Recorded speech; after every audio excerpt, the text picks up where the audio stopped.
আইয়ুব নবীর মুসিবতের কথা স্মরণ করো রে মুমিন। ইসমাইলের জবাই করার মুসিবত কোরবানির কথা স্মরণ করো হে মুমিন। এমন কোন নবী দুনিয়া থেকে যান নাই যার উপরে কঠিন থেকে কঠিন কোন মুসিবত আসে নাই। ইউনুস নবীর মাছের পেটে নিলেন কত মুসিবত। জাকারিয়া আলাইহিস সালামকে গলা কাটা হলো, কত কঠিন মুসিবত। আপনার আমার নবী যার কোনো তুলনা নাই। কেমন নবী আমার? মুসা নবী আল্লাহর বন্ধু, ঈসা নবী আল্লাহর বন্ধু, ইব্রাহিম নবী আল্লাহর বন্ধু। আমার আপনার নবী রহমাতুল লিল আলামিন ও আল্লাহর কথা কন না কেন বন্ধু। ব্যবধানটা কি? বলে সব নবী রাসূল আমার আল্লাহ তাআলার আশিক, আর আমার আল্লাহ নিজে হলেন মুহাম্মদের আশিক। ব্যবধান আসেনি? সমস্ত সাহাবায়ে কেরাম তেমনি ভাবে, সমস্ত সাহাবায়ে কেরাম আমার নবীর আশিক। আবু বকর নবীর আশিক, সমস্ত সাহাবায়ে কেরাম নবীজির আশিক। আর আমার নবী হলেন একমাত্র ওমরে ফারুকের আশিক। সেই ওমরের সাথে দুশ্মনী কেন? ঘুমের ঘরে ঝগড়া হয়েছিল, এই জন্য তারাবি কমায় দিছে। হায় হায় হায়, তুমি 8 রাকাত না পড়ো, তারাবি যদি নাও পড়ো, মা হসপিটালে চলে গেছে, তোমার অসুস্থতার জন্য দৌড়াইতে হয়, তারাবি পড়তে পারো না, আল্লাহ মাফ করে দিবেন। কিন্তু চালাকি যদি করিয়া কও পড়বো না, সময় আছে, সুযোগ আছে, শক্তি আছে, এমন চালাকি যদি করো, আল্লাহর আদালত তোমাকে ছাড়বে না।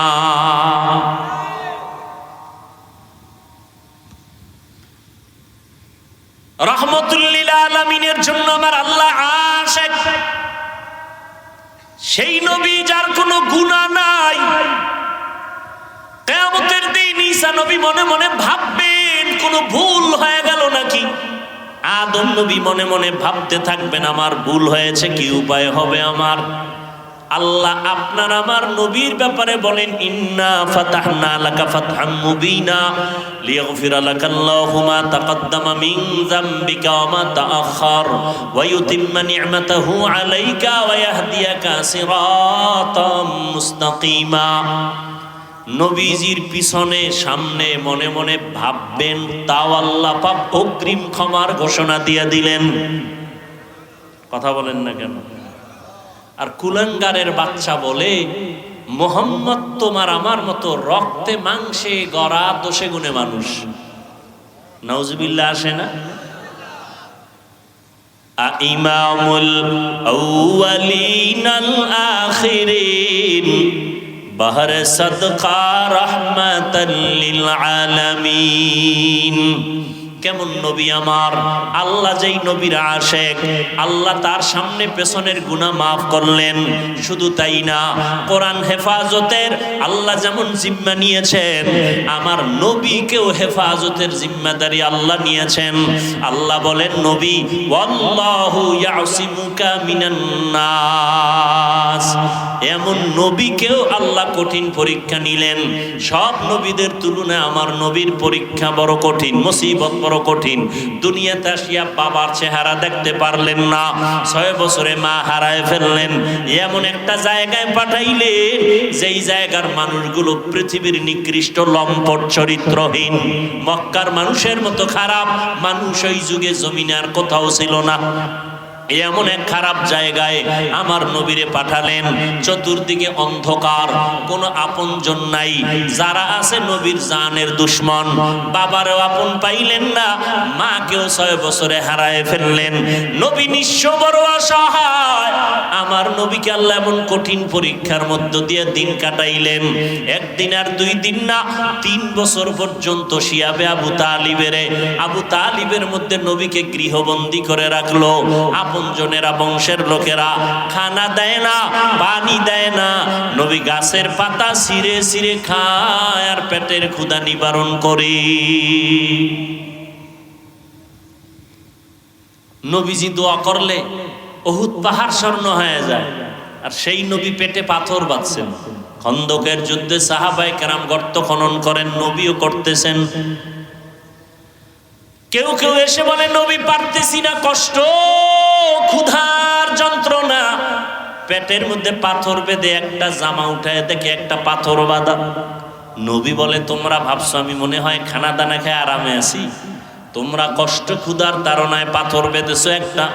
নবীও জামাটা উঠায় কয় তাকায় দেখ, তোমরা পাথর বেঁধেছো একটা, আর রহমতের নবী পেটে পাথর বেঁধেছে দুইটা।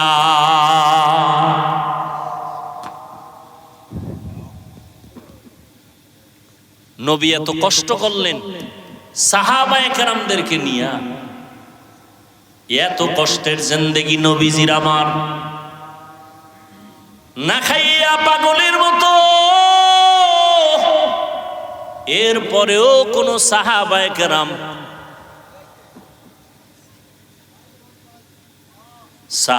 কেরাম তারপরেও কোনো দিন হারামের পথে এক বিন্দু অগ্রসর হন নাই। আরাম গো, ইমানের হালাত একটু যদি তরকারি খানা দানা ঝামেলা দৌড়াই, ডক্টরে ইউনুসরে কই পাই, একটু আব্বা বলে ডাক দেই, লোন উঠাই, হারাম খাই, গ্রামীণ ব্যাংকে যাই, আছে না নাই? দৌড়ায় হারাম খাওয়ার জন্য। এটা চায়ের দোকান দিছে, সেখানেও লোন উঠাইয়া এরপরে দোকান দিছে। এই হারাম উঠাইয়া, হারাম টাকা দিয়া লোন উঠাইয়া ভালো আছে এরকম দুই একটা লোকের নাম কন, শান্তিতে আছে। একজনের নাম কন, আমি আর এর বিরুদ্ধে ওয়াজ করব না। আছে একটাও শান্তিতে নেই, বরং এর অশান্তি যে কত। লোন উঠাইছে একজনে, কিস্তি আদায় না করতে পারলে লাশটাও কবরে যাবে না কিস্তি দেওয়ার পর ছাড়া। শুধু কি তাই, ওই বেঈমানের বাচ্চাগুলো এত খারাপ, কিস্তি যদি দিতে না পারে ঘরের মধ্যে আক্রমণ করে। এক বেচারা এসে কাঁদতেছে, হুজুর আমার উপযুক্ত মেয়ের গায়ে হাত তুলছে, আমার স্ত্রীকে মারতেছে, কিস্তি দিতে পারি না, এই জন্য কাঁদতেছে আমার কাছে। আমি খাওয়ারও হারাম, কি করার? তোরা কত বড় খারাপ। কিয়ামত কাছে আসতেছে তো, এগুলো নমুনা। কুত্তা মারলে মানুষ কষ্ট পায়, মানুষ হত্যা করলে কষ্ট পায় না। ওয়ালানাবলুওয়ান্নাকুম বিশাইইম মিনাল খাউফি ওয়াল জুই ওয়া নাকসিম মিনাল আমওয়ালি ওয়াল আনফুসি ওয়াস সামারাত। পাঁচটা জিনিসের দ্বারা আল্লাহ পরীক্ষা নিবেন। এক নাম্বার হলো ভয়। ইমাম শাফিঈ রাহমাতুল্লাহি আলাইহি বলেন, এখানে ভয়ের দ্বারা উদ্দেশ্য হলো আল্লাহর ভয়। দাড়ি রাখলে আল্লাহ খুশি, তুমি দাড়ি যদি না রাখো তোমার আত্মীয় স্বজন খুশি। এখানে তোমার পরীক্ষা, তুমি আত্মীয় স্বজনের ভয়ে দাড়ি কাটবা নাকি জাহান্নামের আযাবের ভয়ে দাড়ি রাখবা, এটাই তোমার ইমানের পরীক্ষা। পর্দা করলে আল্লাহ খুশি, পর্দা যদি করো তোমার না করো তোমার আত্মীয় স্বজন শালি দুলাভাই খুশি। এখন শালি দুলাভাইয়ের ভয়ের কারণে কি পর্দা ছেড়ে দিবা নাকি আল্লাহর আযাবের ভয়ে পর্দা রক্ষা করে চলবে, এটা তোমার ইমানের পরীক্ষা। আর একটা ভয় হলো বান্দার পক্ষ থেকে ভয়। ইসরায়েলের বেঈমানের বাচ্চাগুলো ফিলিস্তিনের মুসলমানকে ভয় দেখায়, এ জমিন ছেড়ে চলে যাও না হয় তোমাদেরকে মেরে ফেলা হবে। এই ভয়ে পরীক্ষায় ধৈর্যের সাথে কামিয়াবির দরজা আগায় যাও, কল্লা যাবে সব যাবে, আল্লাহর ঘর রক্ষা আমার ইমান দিতে কখনো পারবো না। এজন্য গলা কাটা শহীদ হয়ে যাইতেছে, বাবায় মিষ্টি খাওয়ায়, ফিলিস্তিনের মানুষের হাসে। সাংবাদিকরা কয় মিষ্টি খাওয়ান কেন? আমার দুই সন্তান এই রাস্তায় শহীদ হয়ে জান্নাতে চলে গেছে, আমিও প্রস্তুতি নিতেছি, আমিও জান্নাতে যাব। আর আমগো দেশের মুসলমান এত বড় দুষ্ট, ইমান দুর্বল, কয় ফিলিস্তিনে মানুষ মরে, এখানে চিল্লাইলে লাভ কি? কত বড় নিকৃষ্ট ইমানওয়ালা মুসলমান। আল্লাহ হেদায়েত দান করুন। পাঁচটা জিনিসের মাধ্যমে আল্লাহ পরীক্ষা নিবেন। এক নাম্বার আল্লাহর ভয়, দ্বিতীয় পরীক্ষা হলো ক্ষুধা। ইমাম শাফিঈ রাহমাতুল্লাহ আলাইহি এখানে ক্ষুধার দ্বারা বলতেছেন রোজা। এই যে রমজান চলে গেল, অনেক আল্লাহর বান্দা রোজা রাখে নাই, আবার অনেকে রোজা রাখছে তারাবি ভরে নাই, আবার অনেকে তারাবি ভরছে পুরাটা ভরে নাই। আবার একদল রোজা যারা রাখে না এরা চায়ের দোকানে বসে বলছে আমি রোজা রাখবো কেন, ঘরে কি ভাতের অভাব আছে? আমরা কি ভাতের অভাবে রোজা রাখছি? ক্ষুধার নামে পরীক্ষা। আল্লাহ ক্ষুধার দ্বারা পরীক্ষা নিবেন। ও বান্দা, মাঝে মাঝে খানা আসবে আসবে না, তুমি কি হারামের পথে যাও নাকি ধৈর্য ধারণ করো? মরিয়া যাব না খাইয়া মরবো, তারপর হারাম খাবো না, কি নিয়ত করা যায় না ইনশাআল্লাহ? এরপর আমি ঢাকাতে বলি, ও ধনী ভাইরা, আপনি তো জেনে শুনে এই পচা পায়খানা খাবেনই, আপনার উপরে আর আমার কোনো বয়ান নেই, আপনি খাইয়া মরেন। তবে আপনার কাছে অনুরোধ, ঘরের স্ত্রী আর বাচ্চার অপরাধ কি? ওর রক্ত কেন নাপাক করতেছেন বলেন? বাচ্চার রক্ত তো পবিত্র, স্ত্রীর রক্ত তো পবিত্র, ওকে কেন হারাম টাকার বাজার করাইয়া খাওয়াইয়া ওর রক্ত নাপাক করেন? এই অধিকার আপনাকে কে দিয়েছে? বাচ্চাটার রক্ত নাপাক করবেন না, অনুরোধ। আপনি বাপ নামের কলঙ্ক। আপনার স্ত্রী যদি জানে যে আপনি চুরির টাকা, হারামের টাকা স্ত্রীকে খাওয়াইতেছেন, স্ত্রী বলবে ভিক্ষা করে খাবো, তোর ঘর করব না, বন্ধ কর তোর এই চুরির টাকা। সন্তান জানলে বলবে জীবনে তোরে বাপ বলে পরিচয় দিব না। আল্লাহ হেদায়াত দান করুন। 2 নম্বরে ক্ষুধার মাধ্যমে পরীক্ষা। 3 নম্বর মালের কোরবানি। মালের কোরবানি মানে যাকাত। ধনীরা যদি যাকাত দেয়, আল্লাহর কসম, আমার সোনার বাংলাদেশের মোড়ে মোড়ে সাইনবোর্ডে লেখা দারিদ্র বিমোচন করো, আল্লাহর কসম করে বলি, আমার দেশে যতদিন পর্যন্ত ধনীরা সঠিকভাবে যাকাত দিবে না, ততদিন পর্যন্ত দারিদ্র বিমোচন হবে না। আর যদি সঠিকভাবে দেয়, দারিদ্র আর থাকবে না। যাক, এ নিয়ে বহুত বয়ান রমাজানে করেছি। যাকাত এখানে বহু মাস্তানি করে জাকাত লইয়া। জাকাত দিবা যারে, সে যেন বুঝে না জাকাত দিছো, গোপনে দাও, গিয়া দাও, আর মাইক লাগায়, ফিডা ফিডি হয়, কেউ মইরাও যায়, ঘন্টাকে ঘন্টা দেরি করে। আর দেয় কি? পৃথিবীর নিম্ন শ্রেণীর 3rd ক্লাসের কাপড় কোম্পানি মরার আগে আর এই কাপড় বানাবে না। লেখেই দিছে জাকাতের কাপড় পাওয়া যায়। কেন লেখার দরকার কি? যে কোনো কাপড় তো কিনতে পারে, কম দামের কাপড় আছে, বেশি দামের, লিখতে হবে কেন এখানে জাকাতের কাপড় পাওয়া যায়? কেন লিখতে হবে? কেন এই ধোঁকা? জাতির সামনেই ধোঁকা কেন? যাকাত যাকাত আদায় করা আর এক জিনিস। এ বিষয়ে রমাজানে বয়ান করেছে। তো মালের কোরবানি যাকাত। গরিবেরা কয় আমরা বেঁচে গেছি, আমগো তো মালও নাই, যাকাতও নাই। কয় চতুর্থটা হইল জানের কোরবানি, যাবা কই? ধনীরা বলবে মাহফিল করো, টাকা লাগে দিব। গরিবরা কয় আমরা কি করবো? কয় তোমরা শ্রম দাও, প্যান্ডেল টানাও, এলান করো। ধনী দিবে মাল, গরিব জানের কোরবানি দাও, সময়ের কোরবানি দাও। জানের কোরবানি যেমন ইব্রাহিম নবী ইসমাইলের নিয়ে জানের কোরবানি দিতে গিয়া কামিয়াব হয়েছেন। ও আল্লাহর বান্দারা, জানের কোরবানি দাও, আল্লাহর রাস্তায় সময় লাগাও। জীবন যদি চলে যায়, ফিলিস্তিনের জমিনে জানের কোরবানি চলতেছে, আল্লাহর মোহাব্বতের ঈমানের পরীক্ষায় তারা কামিয়াব হয়ে গেছে। বয়ানি করলাম, বয়ানি শুনলাম জীবনভর। এই ঠিক ঠিক ময়দানে কয়জন পাওয়া যায়? দলের জন্য জান কোরবান, মাল কোরবান, নেতার জন্য জানমাল কোরবান, নবীজির জন্য জানমাল কোরবান নাই। তাহলে মসজিদ এত দুর্বল কেন? মাদ্রাসা দুর্বল কেন? ইমামের বেতন কম কেন? 5000 টাকা বেতন 6 মাস বাকি কেন? সভাপতি দেয় কত? 100 টাকা। সভাপতি মাসে 100 টাকা, সেক্রেটারি কয় বেশি দেওয়া যাবে না। তাহলে সভাপতির উপরে ওঠাবে আদবিতে কত? কয় 50। রাগ করেন না? এরপরও ইমামের রাখছে রিমান্ডে। জেলখানায়ও মানুষ এত রিমান্ডে থাকে না, ইমামরা যেই পরিমাণ রিমান্ডে থাকে। এক ওয়াক্ত নামাজ দেরি হইলে গেছিলেন কই ইমাম সাহেব? জিগায় কে? কয় রিকশাওয়ালা। পাওয়ার কি? কয় 5 টাকা মাসে বেতন দেই।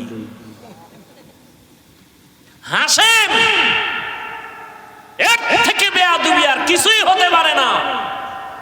আলেম ওলামা ইমাম দায়িত্বশীল উম্মতের রাহবরদেরকে চার্জ করে, শোকজ করে, এটা কেন সেটা কেন। ইমাম যদি পাওয়ার পাইতো, এই ফজরের সময় সভাপতি মসজিদে নাই কেন? তাকবীরুল্লাহ গেল কেন? উভয় আছি। শিয়ালের হাতে মুরগি দিলে যা হয় তাই হচ্ছে। আল্লাহ হেদায়েত দান করুন। এই বয়ান আমি কইরা আরামে বাসায় যেয়ে ঘুমামু, কোন খতিব সাহেব মসজিদে করুক না। সূর্য ডুবার আগে বলবে বাড়িতে একটু দেখা কইরা আইয়েন। সুদের বয়ান আমি করলাম, কোন ইমাম করে মসজিদে? পারবে? সেই আছে সুযোগ। সুদখোর ঘুষখোরের মোনাজাত কবুল হবে না, নামাজ কবুল হবে না, তেলাওয়াত কবুল হবে না, জিকির কবুল হবে না। আর এক আমরা মাথায় নিয়ে নাচতেছি, না খাইয়া মরে যাব। জানের কোরবানি, মালের কোরবানি। পঞ্চম পরীক্ষা ফলের কোরবানি, ফলের ঘাটতি। আস-সামারাত। ইমাম শাফিঈ রাহমাতুল্লাহ আলাইহি বলেন, এখানে ফল দ্বারা উদ্দেশ্য হলো প্রত্যেক মা বাবার সন্তান। কারণ কোরআন শরীফে প্রত্যেক মাকে আল্লাহ বলেছেন ফসল উৎপাদনের ক্ষেত, আর ওই ক্ষেতের ফসল হলো সন্তান। ইন্নামা আমওয়ালুকুম ওয়া আওলাদুকুম ফিতনাহ। সম্পদ ও সন্তান হলো জমিনের পরীক্ষার বস্তু। ইয়া আইয়ুহাল্লাযীনা আমানু লা তুলহিকুম আমওয়ালুকুম ওয়া আওলাদুকুম আন যিকরিল্লাহ। ও দুনিয়ার মুমিন সন্তান আর সম্পদ থেকে সতর্ক। আল্লাহর শরণাপন্ন, আল্লাহর জিকির থেকে যেন তোমাদেরকে দূরে সরায় না নেয়। সন্তান আল্লাহ দিয়েছেন, আবার আল্লাহ নিয়ে যাবেন। এটা আল্লাহর কঠিন এক পরীক্ষা। আল্লাহ সন্তান দিয়ে পরীক্ষায় ফেলাবেন।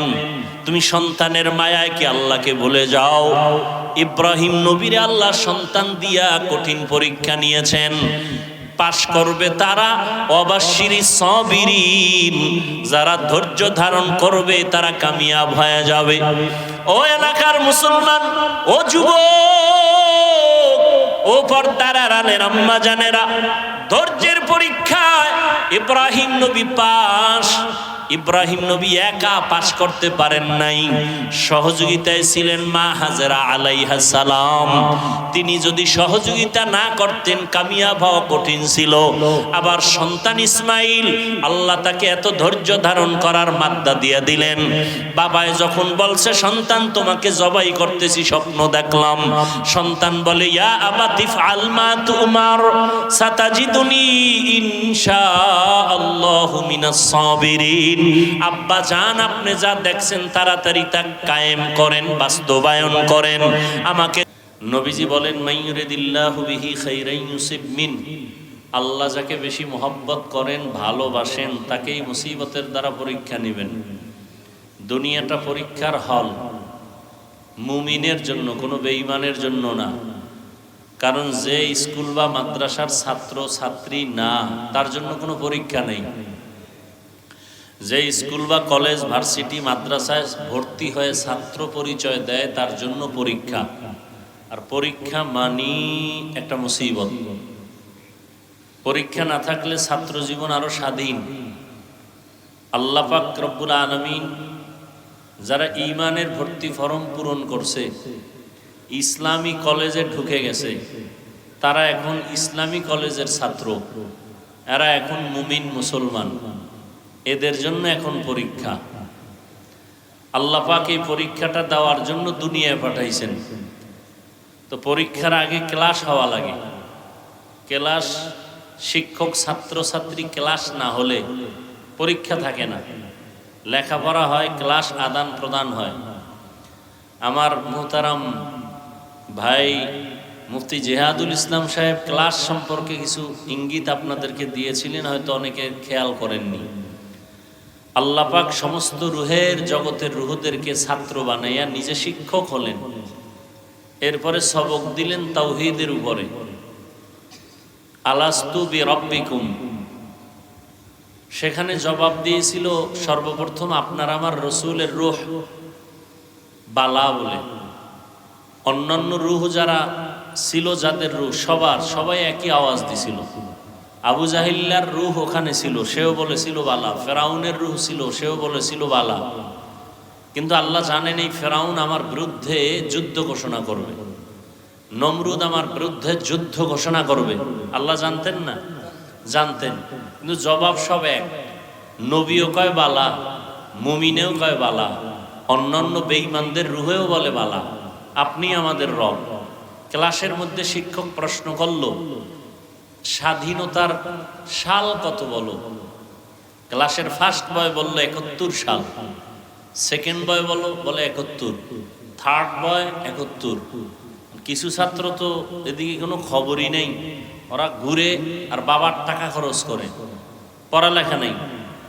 এ করলেও কিন্তু এরা চালাক, চিন্তা করে আমরা কি জবাব দেব, বলো তোমরা বলো। ওরা চিন্তা করলো first boy, second boy, third বয় যা বললো এটাই বলি। ওদেরটা হলে আমাদেরটাও হবে, ওদেরটা না হলে আমাদেরটাও হবে না।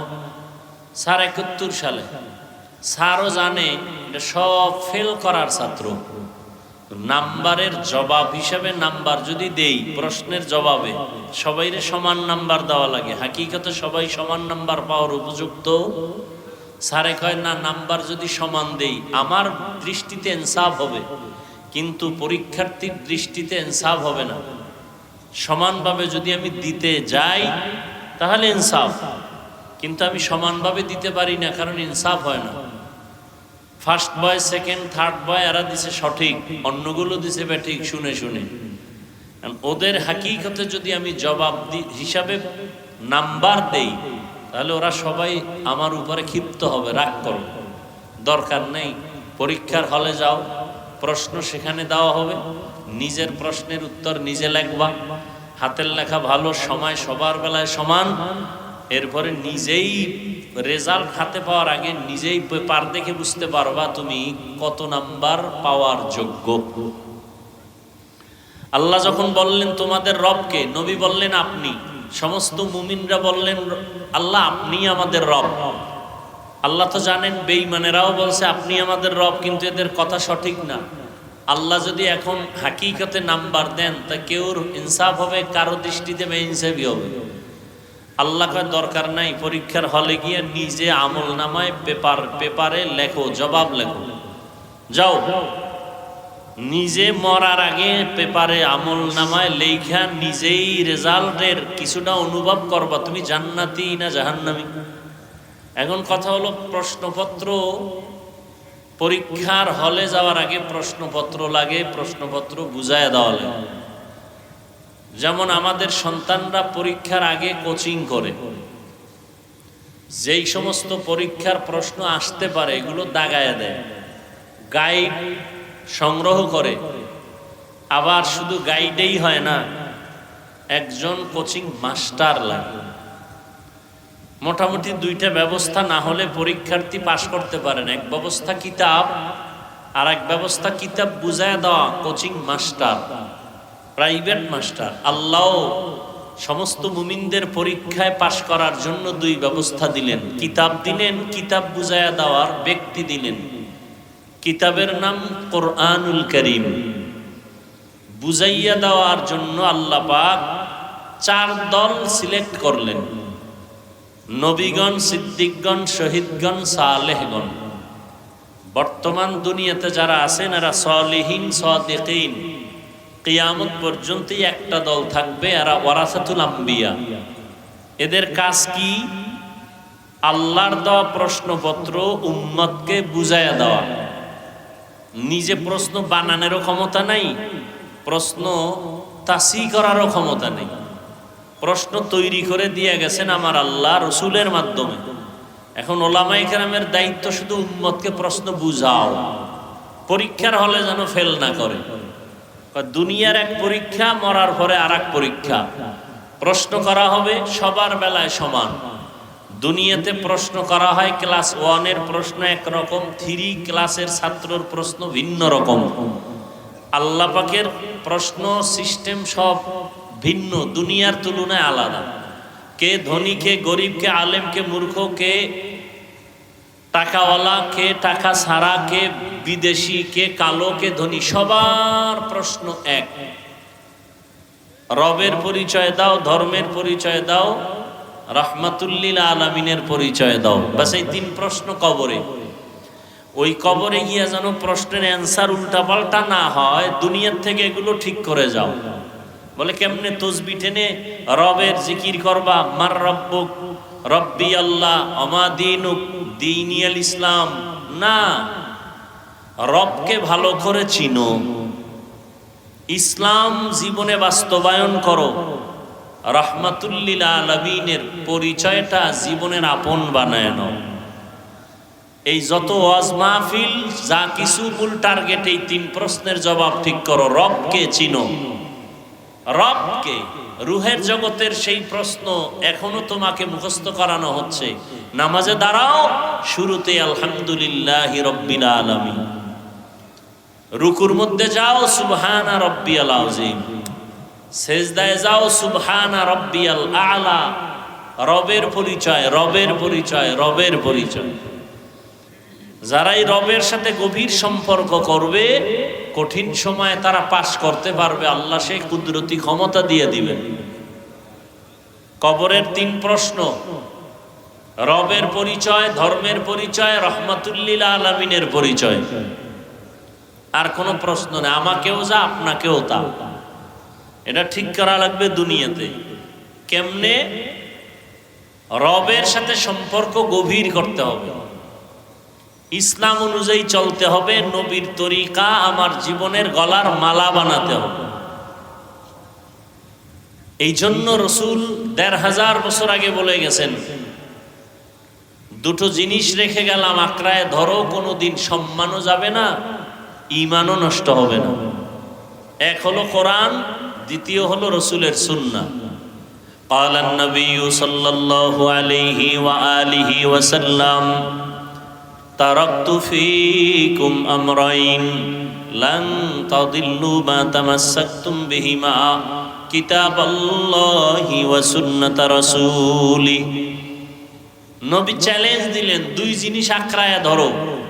1 নম্বরে আল্লাহর কোরআন, কিতাবুল্লাহ, আল্লাহর কিতাব কোরআন। দ্বিতীয় হলো রসুলের সুন্নাহ। বলেন 1 নম্বরে কি? জোরে বলেন। কোরআন। দ্বিতীয় কি? বলেন। 1 নম্বরে কোরআন, দ্বিতীয় রসুলের সুন্নাহ। আমরা বলি কোরআন হাদিস, নবী বলছেন সুন্নাত, আপনি হাদিস বলেন কেন? নবী যেটা বলছেন এটাই বলেন। যদি বলেন হাদিস বললে অসুবিধা কি? বহু অসুবিধা আছে। সুন্নাত বুঝতে হলে, জানতে হলে, চিনতে হলে ব্যক্তির কাছে যেতে হবে। টুপি পরা সুন্নাত, মেসওয়াক করা সুন্নাত। কেমনে করবেন? সিস্টেম আছে কিতাবে, আপনি কিতাব ধরলেও বুঝবেন না। বুঝার জন্য প্র্যাকটিক্যাল ব্যক্তির কাছে গিয়ে শিখতে হবে। এজন্য নবী বলেন, সল্লু কামা রাআইতুমুনি উসাল্লি। নামাজ আদায় করো যেমনি ভাবে আমাকে নামাজ আদায় করতে দেখো। তো সাহাবায়ে কেরাম নবীর থেকে কোরআন জানলেন, হাদিস জানলেন। সাহাবায়ে কেরামদের মধ্যে বড় মুফতি, বড় মুহাদ্দিস, বড় মুফাসসির ছিল না? সব কিছু থাকার পরেও নবীকে অনুসরণ করছেন দেখে দেখে। আবার সাহাবায়ে কেরামদের থেকে ইলম অর্জন করছেন তাবেঈন, তারাও সাহাবাদেরকে অনুসরণ করছেন। আর নবীও বলে গেছেন, আলাইকুম বিসুন্নতি ওয়া সুন্নাতিল খুলাফাইর রাশিদিন আল মাহদিয়িন। আমার সুন্নতের আঁকড়ায় ধরো, আমার সাহাবায়ে কেরামের সুন্নতের আঁকড়ায় ধরো।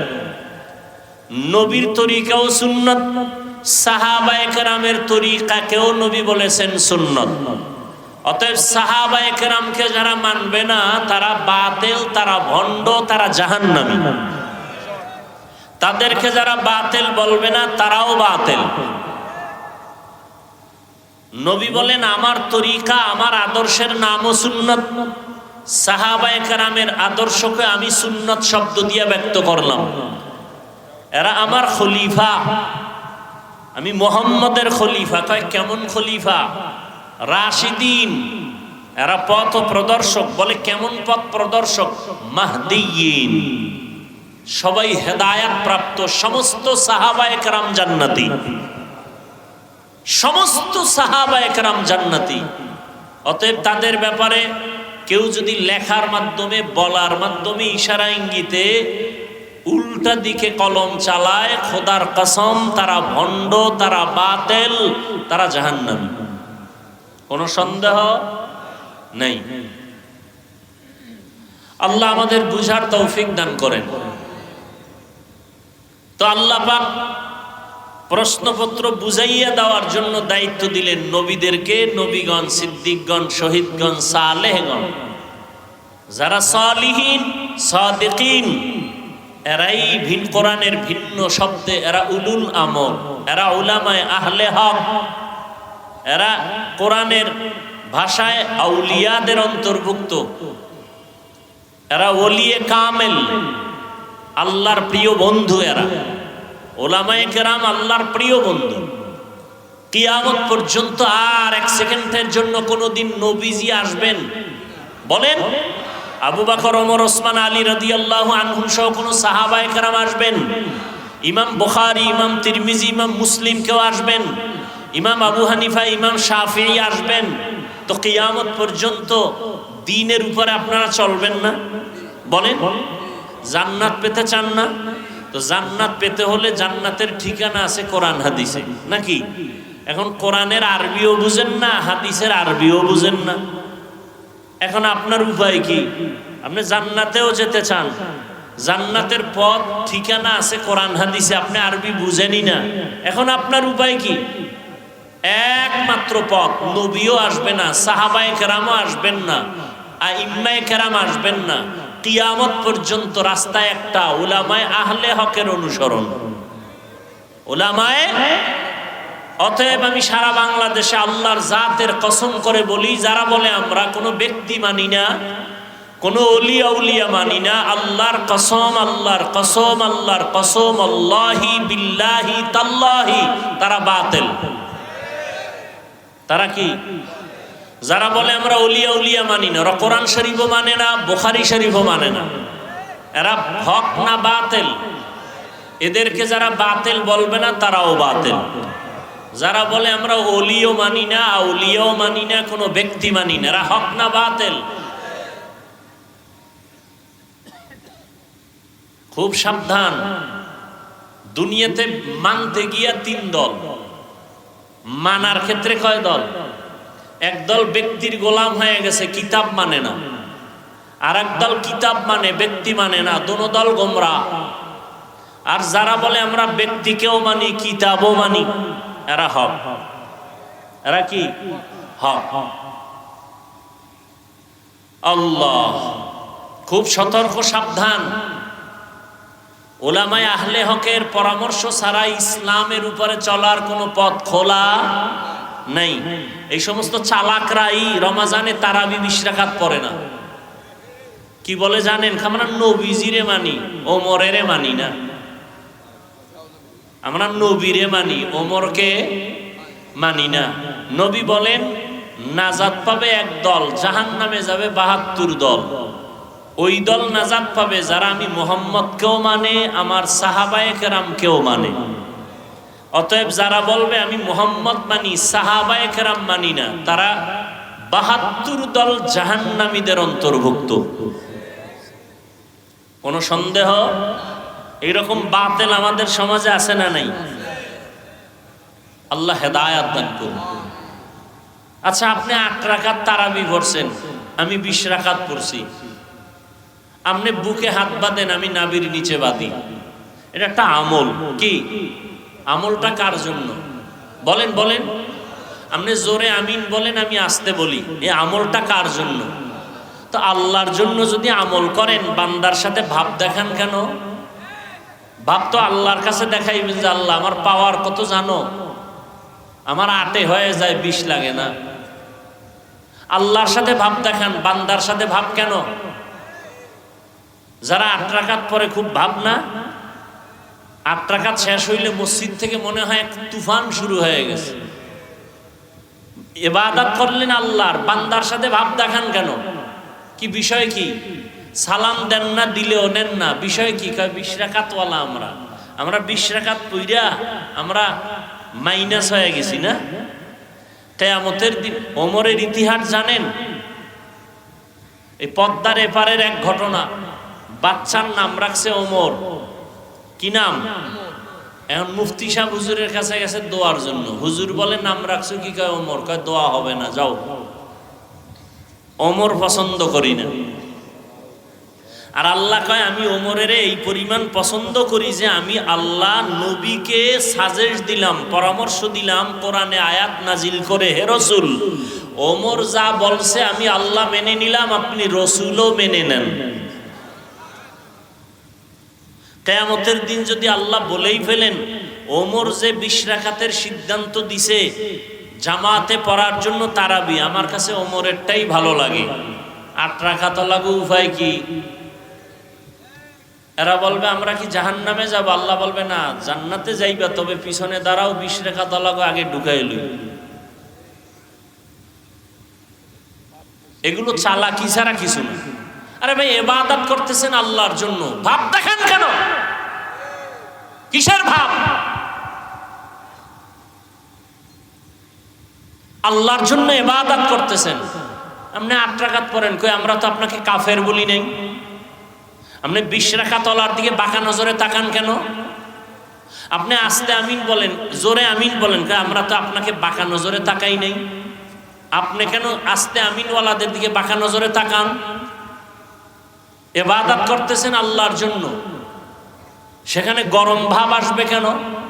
এক নাম কিবির আর এক নাম রিয়া, দোনোটা কবিরা গুনাহ, আমল ধ্বংস। আপনার জীবনে যদি কোনো আমল করে থাকেন সব আমল বরবাদ। আগুন লাকড়ি যেমন ধ্বংস করে দেয়, কিবির মানুষের আমলকে ধ্বংস করে দেয়। আল্লাহ আমাদের সবাইকে হেদায়েত দান করুন। আবার বলবেন গীবত করি না, গীবতের সংজ্ঞাই তো জানেন না। এরপরে যদি সংজ্ঞা মতো বাইজেই পড়ে যে হ্যাঁ গীবত করেই ফেলেছি, তাহলে আপনি গীবত করা হারাম জানেন, আমরা আলেমরা জানি না গীবত করা হারাম? কথা বলেন না কেন? আমরা জানি না, জানার পরেও কেন করি? আমরা উলামায়ে কেরাম যতটুকু জানি এতটুকু আপনারা জানেন। আপনারা জানেন গীবত করা হারাম, আমরা জানি গীবত করা হারামের মধ্য দিয়েও 4 কারণে গীবত করা ওয়াজিব, না করলে গুনাহ হবে। এই খবর আপনাদের নাই। অতএব ওলামাদের ব্যাপারে কলম ধরতে সাবধান, জবান খুলতে সাবধান। আর আমি তো বাংলাদেশে সেদিনও ঢাকায় বলেছি, যারা ফেসবুকে আলেমদের বিরুদ্ধে লেখে ওরা মা বাবার অভিশপ্ত সন্তান। মা বাবার অভিশপ্ত সন্তান ছাড়া আলেমদের বিরুদ্ধে ফেসবুকে কেউ লিখতে পারে না। ওরা মা বাবার অভিশপ্ত সন্তান, ওদের উপরে মা বাবার অভিশাপ। বিশেষ করে ছাত্রদেরকে বলে যায়, তোমাদের কপাল ধ্বংস, মরার আগে বিছানায় পড়ে থাকবি, অপেক্ষায় থাক যদি ক্ষমা না নাও। আর এটা এমন পাপের কাজ যেটা আল্লাহর কাছে ক্ষমা চাইলে ক্ষমা হবে না, বান্দার হক, বান্দার থেকে ক্ষমা নিতে হবে। শিক্ষকের সাথে বেয়াদবি করেছো, আল্লাহ ক্ষমা দিবেন না শিক্ষক ক্ষমা না দেওয়া পর্যন্ত। মা বাবার সাথে বেয়াদবি করেছো, আল্লাহ ক্ষমা দিবেন না মা বাপ ক্ষমা না দেওয়া পর্যন্ত। উলামায়ে কেরামের সাথে বেয়াদবি করেছো, আল্লাহ ক্ষমা দিবেন না উলামায়ে কেরাম ক্ষমা না দেওয়া পর্যন্ত। মাস্তানি সব জায়গায় চলে না। বহু চালাক মাস্তান রাস্তায় ল্যাংটা হয়ে পাগলের মতো ঘুরে, ইংলিশে কথা কয়। রাস্তার পাগল আবার ইংলিশ কয় কেন? কয় না পাগল হয়ে ইংরেজি শিখে নাই, লেখাপড়ার যুগে ভালো ইংলিশ ম্যান ছিল, বেয়াদবি করে পাগল হয়ে গেছে। মোবাইল গেম খেলে, ফ্রি ফায়ার গেমস খেলে বহু যুবকরা রাস্তায় ল্যাংটা পাগল। আছে না নাই? যুবকরা সাক্ষী দেয় সত্য কথার, আছে না নাই? কি কি গেমস খেলে পাগল? বল, তুইও পাগল হবি, ডেট দে। তুইও তো ওই পথের যাত্রী, তুইও পাগল হয়ে যাবি। মায়ের সাথে বেয়াদবি করতেছ না তো, মা বাবা যদি বরদোয়া দিয়েই দেয় তোর ধ্বংস শেষ, তোর কপাল শেষ। জাগাত কোনো ফিসামের দোয়া কামে লাগতো না। মায়ের ইনজেকশন পড়ে গেছে, তোর কপাল ধ্বংস। তুই মেট্রিক পাস করে ধ্বংস, তুই বিএ পাস করবি ধ্বংস, তুই আইএ পাস করো ধ্বংস, তুই চাকরির চেয়ারে বসবি ধ্বংস। তোর জীবনে শান্তি নাই, মরার আগেও নাই পরেও নেই। আর যদি মা বাবার থেকে মাপ নিতে পারো কপাল খুলবে, শিক্ষকের থেকে মাপ নিতে পারো কপাল খুলবে। মেজাজ আর মাস্তানি সব জায়গায় চলে না। আল্লাহ হেদায়েত দান করুন। দুনিয়াটা পরীক্ষার হল। আল্লাহ 5টা জিনিসের দ্বারা পরীক্ষা নেবেন মুমিনদের। কয় জিনিস? 5টা জিনিসের দ্বারা। যদি কেউ পাস করতে চায় তাদের একটা পুঁজি লাগবে, ওই পুঁজিটা না থাকলে সে কখনো পাস করতে পারবে। ওই পুঁজির নাম ধৈর্য। পুঁজির নাম কি? ধৈর্য। আল্লাহ আমাদের সবাইকে সাবিরিনদের অন্তর্ভুক্ত করে দেন। ধৈর্য ধারণ করতে পারলে অনেক দাম। ধৈর্য 3 প্রকার। ইবাদতের বেলায় ধৈর্য, মুসিবতের বেলায় ধৈর্য, গুনাহের বেলায় ধৈর্য। এখানে আপনারা বসছেন, এটা ইবাদত। বসার সাথে সাথে গুনাহ মাফ। নবীজি বলেন, যখন উলামায়ে আহলে হকের মোলাকাতে কোনো উম্মত বের হয়, প্রত্যেকের সাথে 70,000 রহমতের ফেরেশতার কাফেলা আল্লাহ দিয়ে দেন। তাহলে এখানে যতক্ষণ বসে থাকবেন ততক্ষণ সওয়াব। একটা দ্বীনের মাসআলা শিখবেন, 100 রাকাত নফল নামাজের সওয়াব আল্লাহ দান করবেন। ইসলামের অনেক মাসআলা মাসাইল বিধান শিখবেন, 1000 নফল রাকাত নামাজের সওয়াব পেয়ে যাবেন। সুবহানাল্লাহ আসে না? এক যুক্তিবাদী কয়, আসতে কইল তো আল্লাহ শুনে, জোরে বলার দরকার কি? যুক্তিটা ফজরের নামাজে দিও ইমামরে, যে হুজুর ফজরের নামাজে কেরাত আসতে পড়েন, আল্লাহ তো আসতে বললেও শুনেন। যুক্তি চলবে? যুক্তি দিয়ে নাস্তিক আর বেঈমান হওয়া যায়, আল্লাহ পাওয়া যায় না। যুক্তি দিয়ে কি হওয়া যায়? বেঈমান হওয়া যায়, আল্লাহ পাওয়া যায় না। বুঝে আসুক না আসুক, মেনে নেওয়ার নাম ইসলাম। যে মেনে নেয় তার নাম মুসলিম। আল ইসলাম গরদান নেহাদান বাতাআত। শান্তির আরবি হলো সালাম। আমরা সালাম দেই না, শান্তির দোয়া করি। কি করি? এখন সালাম নাই, স্টাইল হয়ে গেছে। তো লজ্জা শরম নাই। IA pass, BA pass, matric pass করছে, সব পারে, সব পারে। আসসালামু আলাইকুম, এই 2টা শব্দ পারে না। কি পরিমাণ বেহায়া! দুনিয়ার সব পারে, 2 শব্দ পারে না। সালাম দেয় সালামালাইকুম, মানে তোর উপরে খোদার লানত গজব। হে আবার ঘুরায় কয় ওয়ালাইকুম, তোর উপরে আগে বলুক। শান্তির জন্য সালাম, যা কয় এতে গজবের দোয়া, শান্তির দোয়া না। তো দুনিয়ার সব পারলো, আসসালামু আলাইকুম 2টা শব্দ পারে না। বিএ পাস করছে, আইএ পাস করছে, মুসলমানের সন্তান, সব পারে, 2টা শব্দ সালাম পারেন। এটা শিখতে কি মাদ্রাসায় যাওয়া লাগে না? আল্লাহ হেদায়েত দান করুন। 5টা জিনিসের দ্বারা আল্লাহ পরীক্ষা করবেন। পাস করার জন্য পুঁজি লাগবে কয়টা? একটা, নাম কি? ধৈর্য। ইবাদতের বেলায় ধৈর্য। যেমন বৃষ্টি হয়েছে, অনেকে আসে নাই, আসার নিয়ত ছিল, আর আপনারা আসছেন, আবার বৃষ্টি কাদার মধ্যে বসে আছেন। এটা ধৈর্য না থাকলে হোক সম্ভব? কোনদিন সম্ভব? এই যে ধৈর্য ধারণ করছেন, আমলের ফল আলাদা, ধৈর্য দর্শনের ফল আলাদা।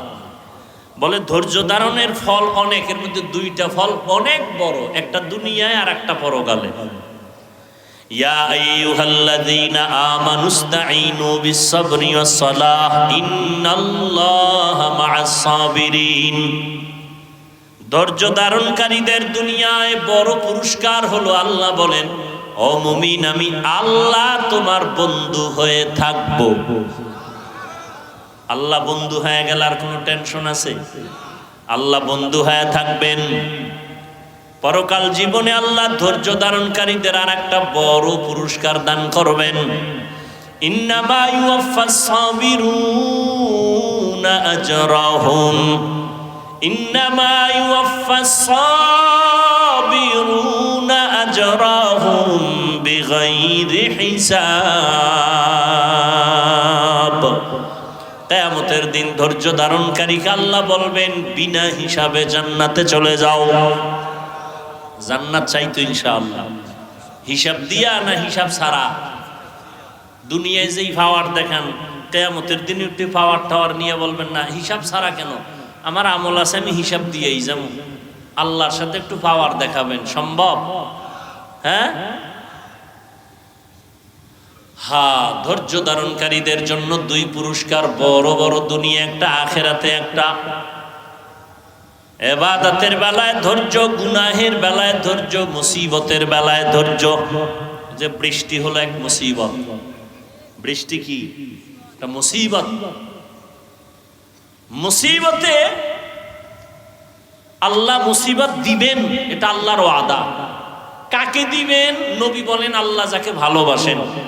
মাইয়ুরিদিল্লাহু বিহি খাইরান ইউসিব মিন। এজন্য আমাদের মুরব্বী আল্লাহওয়ালারা কখনো মুসিবত আসলে আল্লাহ শিখাই দিছেন ইন্না লিল্লাহ পড়ো। আর আমাদের আল্লাহর ওলি যারা ছিলেন এদের মধ্যে কেউ কেউ মুসিবত আসলে পড়তেন আলহামদুলিল্লাহ। বলে মুসিবতে ইন্না লিল্লাহ বাদ দিয়ে আলহামদুলিল্লাহ কেন? কয় মুসিবত আল্লাহর পক্ষ থেকে আসছে, এক নেয়ামত।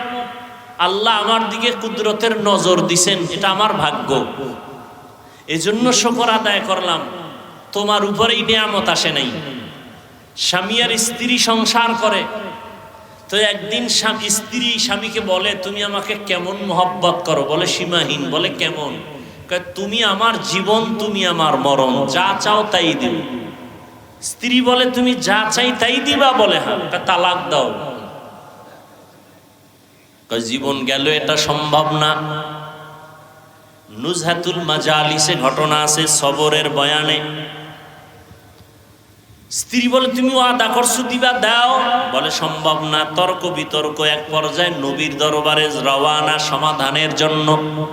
স্ত্রীও এক দিনদারি মহিলা, বেনামাজি না।